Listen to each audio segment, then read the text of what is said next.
Irashaimase! Hello and welcome to Fitaurus Kitchen. I'm your host, Chef Fitaurus.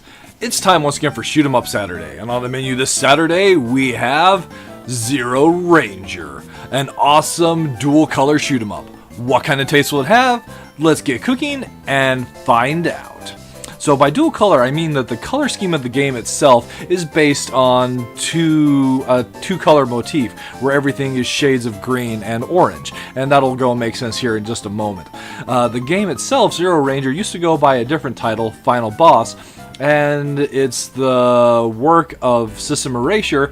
It's a title that's been in development for 10 years as they started developing the title back in 2008, and definitely a labor of love that I feel turned out great. Diving right in, I currently only have one mode to go and select, but it definitely appears that there are additional ones that we can unlock through the course of gameplay. The green-orange mode, so that's why the color scheme makes sense. Even the sweetest treat gets bitter with each bite.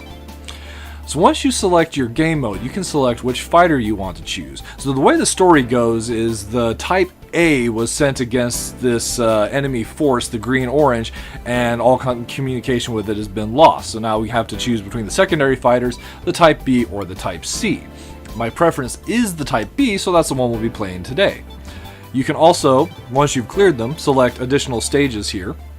And you gain power-ups at the end of every stage. So you can even select your loadout based off of how you would choose your weapons with the stage select. It's a really neat feature that helps make up for what I feel is a little bit of difficulty.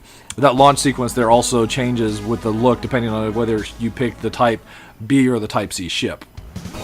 Time to strike back. So this is the first stage, and we can see that ZeroRanger is a basic vertical scrolling shoot 'em up, although with a color scheme based on orange and green spectrums of color. So our ship both come equipped with one straight firing weapon. The Type B has a little greater spread, and that's why I prefer it over the Type C. Although some of the later weapons that we'll unlock, there are other features of the Type B that I also prefer over the Type C as well. So in the bottom, you might notice a little Easter egg there. Big Viper going and grabbing a power-up from some enemies, although keep that in mind. So as far as other weapons are concerned, well, we'll obtain those as we progress through the game, but right now this is the only shot that we have. The Type C has a more of straight fire shot, so potential to deal greater damage. And hey, the Big Viper that we just saw a second ago, making a cameo appearance. So I love some of the patterns that fight happens to have, although it's in this game it's called the Arc Adder. Has been banished, proceeding with mission. And like Radiant Silvergun, when you start a fight, you're given a few hints, although in this case it's like to obtain enlightenment, as there's a lot of Buddhist theming throughout the course of this game. Kind of a nice touch, something that's you don't really see in that many shoot 'em ups. So the bosses themselves usually have multi-stage fights, where here we have a couple life bars to move through. Once you obtain or complete one life bar, then we move on to a second stage of the fight itself, and bam, stage 1 is complete. Here we'll have to choose between two power-ups, and in the first 3 stages you'll encounter this kind of choice at the end. The left one in this case will give us a back shot, the right one will give us a side shot. We want the back shot as I consider it to be more useful for the stages to come. We get a little bit of cutscene. You have restored the power of squiggly line? Once we've powered up, we can use our second fire button to activate that. The back shot for the Type C is Type B, is an awesome flamethrower. It's more of just a missile, or not a missile, a machine gun with some, what's a good word to call it? Kind of like backfire with the Type C. So I don't feel it has quite the range, or quite the effective side-to-side range, even if it does have more effective distance range. And so that's one of the big reasons why I prefer the Type B over the Type C, is just the back shot that the two happen to have. So in this stage, since we're going to moving through a tight enclosure mine, we get to see some of the nice benefits to their design choices. You get a skull whenever enemies are going to come up either suddenly from the front or the behind, giving you a nice warning of what to avoid, where to be careful. So although the game can get difficult, I feel it's always being fair, and that's something I can really appreciate with game design.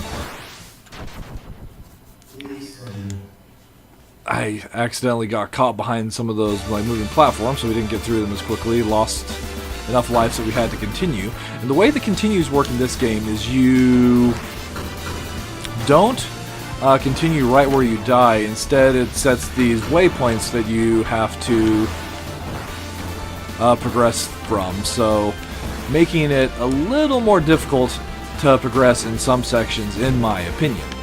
It's not bad, but it's not my favorite way of continuing either.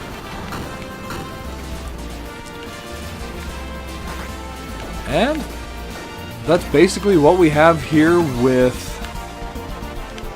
ZeroRanger. So the game itself continues to progress this way through this stage and the next, and then things evolve a little bit at that point.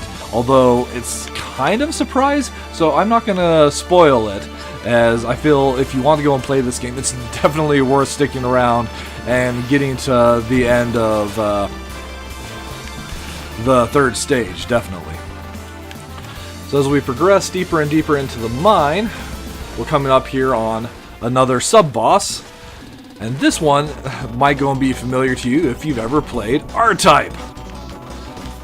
It's the R9, or as it's referred to in this game, the R-Typeu, although it's spelled like a little bit different. Or R-Type-O, I guess. This guy might get us, and we might have to continue again. Yep. That can definitely be a difficult fight. So the continues are finite, although I'm assuming you can unlock infinite.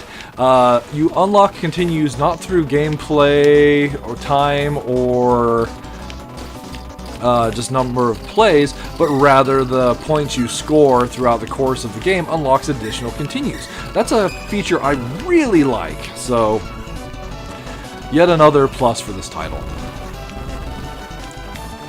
Alright, so that being said, let's talk about some of the minus flavors and the plus flavors. So the game is actually fairly difficult, and it takes a lot of practice to become proficient in some of the sections of the game, I feel. So it would have been nice if there was a difficulty setting involved for some that might not be as skilled with these kind of shoot-em-ups, as I feel the barrier to entry is a little higher on this one than it would be on some other games. Alternatively, having the ability to just continue where you die versus getting sent back to a checkpoint would be nice as well. But that's my biggest complaint, and really that's not that bad of a complaint overall.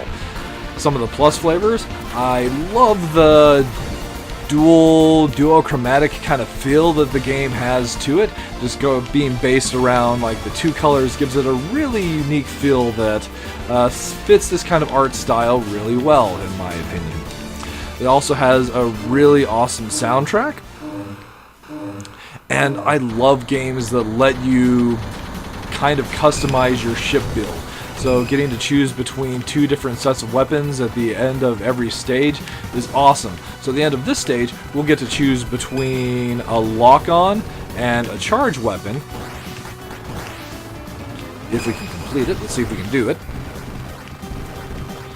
And then the third stage lets you choose between a sword or a drill. So you can kind of guess like what that might possibly lead to, but like I said, I'm not going to go and spoil it. It's definitely one of those things that I feel is worth playing the game to go and see. So here we can choose between the lock-on or the charge. I'll take the lock-on, as I feel it's pretty interesting. You have restored the power of yet another squiggly. Kind of looks like a 3. So this one gives you kind of a Radiant Silvergun style lock-on, where if you lock if enemies are within your range, you'll lock onto them, then you release the button to fire. Alright, and there you have it. ZeroRanger served up for your enjoyment. So this title is currently available on Steam. I will include a link to the Steam page below, and it's one that I feel is definitely worth checking out. If you're not interested in buying it right away without trying it out, there is a demo available on their website, so give that a look as well. Alright, that should just about wrap it up for this week's episode of Shoot 'em Up Saturday. As always, I want to thank you so much for coming out and joining me this week, and I look forward to seeing you again next week.